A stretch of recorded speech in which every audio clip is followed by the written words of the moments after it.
বাজার থেকে যখনই চাল কুমড়ো আসে আমি এই রেসিপিটা অবশ্যই বানাই। সাদা তিল দিয়ে চাল কুমড়ো খেতে যে এত সুস্বাদু হয় তা একবার না বানালে তোমরা বুঝতেই পারবে না। যেমন সুস্বাদু তেমনি বানানো সহজ। প্রথমেই চাল কুমড়োর খোসা ছাড়িয়ে একদম সরু সরু করে কেটে নিতে হবে।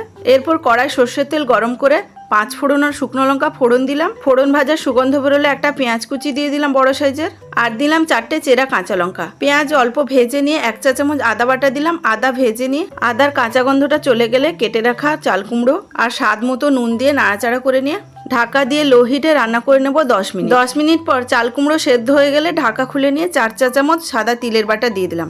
এখনো পর্যন্ত কোনো জল দিইনি, এটা শুকনো শুকনো হবে। সাদা তিল ভালো করে মিশিয়ে নিয়ে ঢাকা দিয়ে দিলাম 2 থেকে 3 মিনিটের জন্য। 3 মিনিট পর গ্যাস অফ করে গরম গরম সার্ভ করব। গরম গরম ভাতের সাথে আর কিছুই লাগবে না। এটা লাউ দিয়েও রান্না করতে পারবে। বাড়িতে অবশ্যই একবার বানিয়ে খেয়ে দেখো আর আমাকে কমেন্ট করে জানাও তোমাদের কেমন লাগলো।